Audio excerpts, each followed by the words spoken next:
Hi, it's Molly from the Sassy Apple, and I wanted to share with you today how I use one of my games that I created especially for Zoom, but can be used in the classroom too, called zipzapzop, in conjunction with any subject or skill area that my students are working on, to make it more engaging, more fun, and interactive on Zoom or in person. So this is a part of my 6 free activities for using on Zoom, but a lot of them can be used in the classroom as well. That can be found in my TPT store, which I can show you how to find later. But this particular game is called Zip Zap Zop, and I get a lot of questions about it, so I figured a video walkthrough might do the trick in explaining how it is used. So I'm here in Zoom, and I have ready my PowerPoint of my 6 free activities.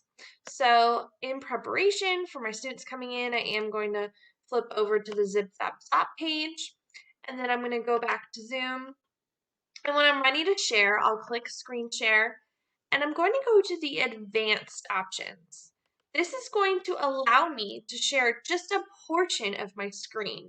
So since my game is played in what's called edit mode, where you can see the slides on the side and all the options on the top, this would be opposed to slideshow mode, which is where you would go to slideshow and choose either from beginning or current slide and make it the full screen. We do not want to use it in slideshow mode. It will not work the way it is intended. So we want to stay here in edit mode. So that is why when I'm sharing my screen and I choose a portion of the screen, that will work out a lot better so my students won't see all the extra stuff on the sides.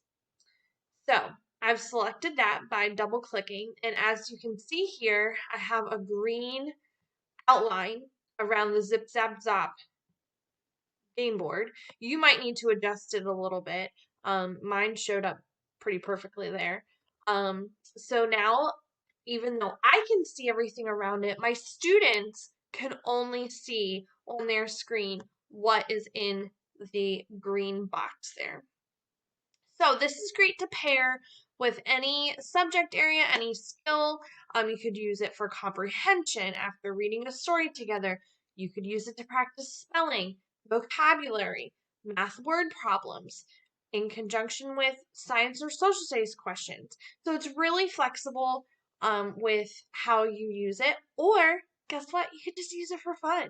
You could do it on a Friday and as part of your morning meeting and not tie any academic to it. How about that? But I know we're always looking for fun ways to spice up our lessons too, so it's perfect for that. So I would pose a question to my class. I can divide them into teams. I could play students versus teacher, which I always find cuts down a little bit on the competitiveness between the students.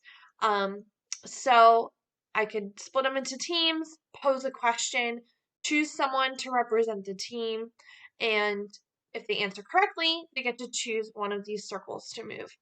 So if they would choose 3, I would just click on it and drag it to the side there, and I got the word zap. Well, zip, zap, and zap all have point values down here, and unfortunately, zap is the worst one. That is negative 10 points.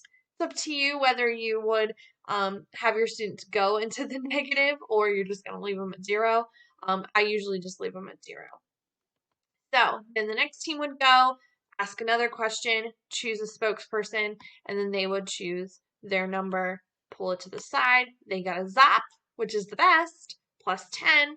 And we would just continue back and forth like that, keeping score until all of the circles have been removed. Now, when you're done playing, you do not want to save what you've done because you want the circles to go back where they were originally for the next time. So just make sure when you close out your PowerPoint that you don't save, and then everything will return to its original form. So that is how you play Zip Zap Zop, and it is free in my TPT store, and I hope you and your students enjoy and have fun.